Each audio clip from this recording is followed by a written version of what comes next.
بسم اللہ الرحمن الرحیم۔ السلام علیکم۔ Welcome to my YouTube channel. Please subscribe my channel. یہ جون کا مہینہ تھا۔ میں اور عادل سفر میں سے تھک گئے تھے کہ اچانک ہی ایسا دلچسپ واقعہ ہوا جس نے ساری توجہ اپنی جانب کرا لی۔ سامنے بیٹھی لڑکی جو ٹکٹ ماسٹر کی نظروں سے چھپ رہی تھی، ابھی اس کے آنے پر سونے کا بہانہ کر رہی تھی، حالانکہ تھوڑی دیر پہلے ہی وہ کھڑکی سے باہر دیکھ رہی تھی۔ اب جب کہ ٹکٹ ماسٹر آ گیا تھا، اسے ٹکٹ طلب کر رہا تھا، تو وہ اہم طلب نظروں سے ہماری جانب دیکھ رہی تھی، کیونکہ وہ اسے مسلسل چلا رہا تھا۔ ٹکٹ ماسٹر کا رویہ دیکھ کر میرے دل میں ایک احساس پیدا ہوا۔ میں نے اپنے شوہر سے کہا، یہ بیچاری لڑکی ذات ہے، یہ سے بدتمیزی پر اتر آیا ہے، آپ اس لڑکی کا کرایہ دے دیجئے، ایسا نہ ہو بھری ٹرین میں اس کا تماشا بن جائے۔ میرے شوہر سمجھدار تھے، انہوں نے میری بات سے اتفاق کیا اور ٹکٹ ماسٹر کو بلا کر کہا کہ اس لڑکی کا کرایہ ادا کرنے کو تیار ہے، لہٰذا اسے کچھ نہ کہیں۔ وہ کرایہ لے کر چلا گیا، جبکہ لڑکی تشویش بھری نگاہوں سے ہماری جانب دیکھنے لگی۔ میں مسکرا کر اسے تسلی دی اور کہا، تم میرے پاس والی سیٹ پر آ کر بیٹھ جاؤ۔ وہ میرے پاس آ کر بیٹھ گئی۔ میں نے پوچھا، تمہارا کیا نام ہے؟ وہ بولی، میرا نام سمرین ہے، میں دوسرے ہی شہر سے ٹرین میں سوار ہوئی تھی۔ میں نے پوچھا، تم نے کہاں جانا ہے؟ میرے سوال پر اس کی آنکھوں میں افسردگی چھا گئی۔ بولی، میرا کوئی ٹھکانہ نہیں، نہ کوئی منزل ہے، کیونکہ میرے ماں باپ نے مجھے گھر سے نکال دیا ہے۔ ایک لڑکی ایک دم سے رونے لگی تو میرا دل بیچ گیا۔ میں نے اپنے شوہر کی طرف دیکھا، وہ بولے، اسے کچھ رقم دے دو تاکہ اپنا بندوبست کر سکے، مگر میں نے اسے کہا، اس کے لیے رقم لے کر بھی اسے بھری دنیا میں گزارا کرنا مشکل ہوگا، یہ کیسے اس دنیا میں اکیلی گزارا کر پائے گی؟ میرے شوہر نے پوچھا، تمہارا کیا ارادہ ہے؟ میں نے کہا، کیوں نہ ہم اسے گھر لے چلیں، یہ ہماری خادمہ بن جائے گی، ہم اسے پڑھا لکھا بھی لیں گے، بعد میں اس کی شادی کسی مناسب گھرانے میں کر دیں گے، ویسے بھی اس کی عمر 13-14 سال ہی لگتی ہے، 5 سال بعد اس کی شادی کی عمر ہو جائے گی، میرے بھی بچے ہو جائیں گے، پھر اسے رکھنے کی بھی کوئی ضرورت نہیں ہوگی۔ میرے شوہر نے چارہ لاچار حامی بھر لی، مگر وہ اس لڑکی کو گھر لانے کے حق میں نہیں تھے۔ میں نے اسے جب یہ بات بتائی کہ میں اسے گھر لے کر جانا چاہتی ہوں تو وہ بہت خوش ہوئی اور بولی، میں آپ کا یہ احسان کبھی نہیں بھولوں گی۔ مجھے اس کی بات بھلی لگی، مگر جب میں اسے گھر لے کر آئی تو میں ایک تہلکہ سمجھ گیا۔ میری ساس نے اس اقدام کی شدید مخالفت کی، کہنے لگی، عقل مند عورتیں گھر میں ملازمائیں نہیں رکھتی، یہ گھر میں نقب لگاتے ہیں، پھر مالکن کو برباد کر کے رکھ دیتی ہیں۔ مگر میں نے اپنی ساس کی ایک نہیں سنی۔ مجھے اس وقت بہت بدنیت لگی، وہ مجھ سے گھر کے سارے کام کروانا چاہتی تھی، اسی لیے مجھے بار بار منع کر رہی تھی، مگر مجھے بعد میں اس حقیقت کا ادراک ہوا۔ میری ساس نے دراصل ٹھیک کہا تھا۔ سمرین دن رات میری خدمت کرنے لگی، طبیعت شکی مزاج کی نہیں تھی، مگر ایک دن میری آنکھ کھلی تو عادل کمرے میں موجود نہیں تھے۔ مجھے شک کچھ رہا، مگر میں نے نظر انداز کر دیا۔ جب یہ سلسلہ 4-5 دن تک مسلسل رہا تو مجھے شک ہو گیا۔ ایک دن میں نے جاگنے کی ٹھان لی اور لاکھ کوشش کے باوجود بھی میں نے خود پر نیند حاوی نہیں ہونے دی۔ یہ تقریباً رات 12 بجے تھے، عادل کمرے سے باہر تھے تو میں بھی ان کے پیچھے ہو لی۔ میں یہ دیکھ کر حیران رہ گئی کہ عادل کے قدم سمرین کے کمرے کی جانب بڑھ رہے تھے۔ یہ دیکھ کر مجھے بہت دکھ ہوا۔ اپنی ساس کی بات مجھے سچ معلوم ہونے لگی، مگر میں خود کو شکستہ ثابت نہیں کرنا چاہتی تھی۔ میں عادل کے پیچھے ہی کھڑی تھی۔ وہ چپکے سے سمرین کے کمرے میں داخل ہوئے، اس نے منہ پھیر لیا۔ مجھے سمرین کے اس رویے پر دلی سکون محسوس ہوا۔ دل میں سمرین کی اور بھی عزت بڑھ گئی، جبکہ عادل کے خلاف دل میں شک پیدا ہو گیا۔ اس دن تو میں پلٹ آئی تھی، مگر میرا ارادہ عادل کو رنگے ہاتھوں پکڑنے کا تھا۔ صاف ظاہر ہے آدھی رات کے وقت وہ اچھی نیت سے جوان نوکرانی کے کمرے کی طرف تو نہیں گئے تھے۔ مجھے اس موقع کا انتظار تھا جب میں انہیں رنگے ہاتھوں پکڑتی، سو خاموشی سے اس دن کا انتظار کرنے لگی، مگر یہ نوبت نہیں آئی۔ سمرین بھی دروازہ پھیر دیتی تو بھی بات نہ کرتی۔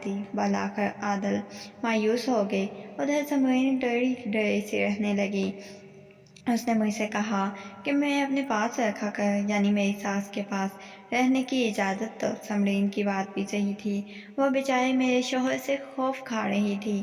میں نے اپنی ساس سے بات کی مگر انہوں نے صاف انکار دیا۔ خدا کی کرنی ایسی ہوئی، ان دنوں عادل کا تبادلہ دوسرے شہر ہو گیا۔ اب سمرین مطمئن نظر آ رہی تھی، یوں لگ رہا تھا اسے کوئی خوف نہیں ہے۔ میں خود بھی سمرین کو کسی اور جگہ بھیجنا نہیں چاہتی تھی کیونکہ اس کی حفاظت اب میرے ذمہ تھی۔ شوہر کے کیے ہوئے تقریباً 2 ہی ماہ ہو گئے تھے کہ مجھے وہ خوشخبری ملی جو ہر خاندان کے لیے مسرت کا باعث ہوتی ہے۔ دوسری بار امید سے ہوئی تھی، خوشی سے پھولے نہ سما رہی تھی، مگر اپنی ساس کا رویہ دیکھ کر مجھے بہت مایوسی ہوئی۔ اس بار بھی میرے ساتھ کوئی تعاون نہیں کیا۔ بچے کی پیدائش میں چند دن رہ گئے تھے۔ سمرین نے میری بہت خدمت کی مگر کچھ دنوں بعد سے محسوس کر رہی تھی وہ اپنا چہرہ ڈھانپ کر رکھتی تھی۔ اس سے مجھے الجھن بھی ہوتی تھی۔ میں نے ایک دن سمرین سے پوچھا تو وہ بولی، باجی مجھے اسکن الرجی ہو گئی ہے۔ چہرے پر عجیب طرح کے دانے ہیں جنہیں چھپا کر رکھنے سے بہتر محسوس کرتی ہوں۔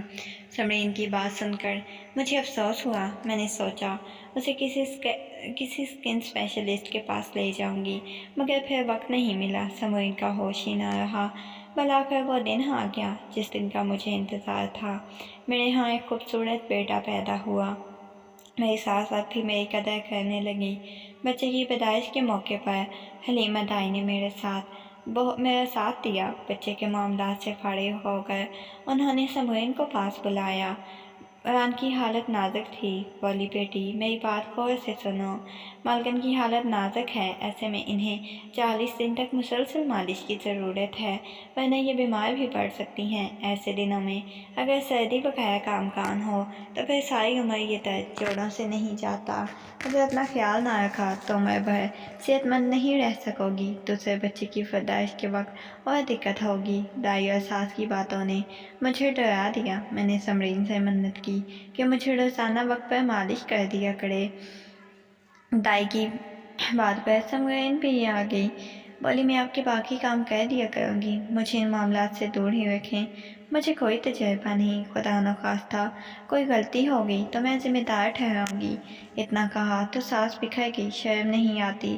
اتنے عرصے سے تمہیں گھر بٹھا کر کھلا رہے ہیں، اپنے مالک کے لیے تو اتنا سا وقت بھی نہیں نکال سکتی؟ خود پر وقت آنے کا تو سمجھ جائے گی۔ ساس بھی جو کبھی میری حمایت نہیں بولتی تھی سمرین کے خلاف محاذ کھول کر بیٹھ گئی۔ اس دن کے بعد سمرین میری مالش کرنے لگی مگر اس کا چہرہ نقاب سے ڈھکا ہوتا تھا۔ ایک دن اتفاق سے ایسا ہوا، سمرین میرے بازو کی مالش کر رہی تھی، شاید خدا نے یہ صحیح دکھانا تھا، تبھی اس کے چہرے سے نقاب گر گیا۔ سمرین کے چہرے کو دیکھتے ہی میری سمجھ میں کچھ نہیں آ رہا تھا۔ میری آنکھوں میں حیرت تھی جبکہ سمرین کانپ رہی تھی۔ میں نے کہا، اگر تم نے مجھے سچ نہیں بتایا تو میں تمہارا وہ حشر کروں گی، تمہارا کوئی حال پوچھنے والا بھی نہیں ہوگا۔ میری بات سن کر سمرین کے چہرے پر خوف کی چھائیاں چھا گئیں۔ میں نے کہا، سمرین اگر تم مجھے سچ بتا دو گی، خدا کی قسم تم کسی سے نام بھی نہیں لوں گی، لیکن اگر تم نے مجھ سے جھوٹ بولا تو میں تمہیں ابھی اسی وقت پولیس کے حوالے کر دوں گی۔ سمرین بولی، میرا تعلق ایک نہایت غریب گھرانے سے ہے مگر غریب ہونے کے ساتھ ساتھ ہم لوگوں میں جہالت بھی تھی۔ میرے ماں باپ جو بیٹیوں کی پیدائش کے ہمیشہ سے ہی خلاف تھے، انہیں اللہ نے 5 بیٹیاں دی۔ جب چھٹی بیٹی کی پیدائش ہوئی تو ابا کے ارمانوں پر اوس پڑ گئی۔ انہوں نے سوچا کہ شاید اس بیوی سے اللہ نے بیٹیاں ہی عطا کرنی ہیں، کیوں نہ دوسری شادی کر لی جائے۔ اب اس بات کا چرچا گھر میں ہی ہوا تھا۔ میری ماں کو اپنی حکمرانی خطرے میں پڑتی دکھائی دی۔ وہ دن رات اللہ کے حضور کڑکڑانے لگی، کسی طرح بیٹے کی ماں بن جائے، مگر یہ قدرت کا کام ہے، دیر سبر ہو جاتی ہے۔ ایک دن وہ اداس بیٹھی تھی، ایک عورت میری ماں کے پاس آئی۔ بتایا، ساتھ والے گاؤں میں نئے پیر صاحب آئے ہیں، ان کا کہنا ہے میرے پاس ایک ایسی دوا ہے جسے کھا کر بیٹا پیدا کر سکتی ہو۔ عورت کی بات سن کر ماں کو حوصلہ ہوا۔ انہوں نے سوچا، آخر اس میں حرج ہی کیا ہے؟ شوہر سے بھی شرط باندھی، اگر اس بار بیٹا نہ ہوا تو بے شک دوسری شادی کر۔ اماں اس پیر صاحب کے پاس گئیں تو انہوں نے ایک دوائی پانی میں گھول کر کھانے کو دی۔ بولے کہ لیکن اگر تم نے مجھ سے جھوٹ بولا تو میں ابھی اور اسی وقت پولیس کے حوالے کر دوں گی۔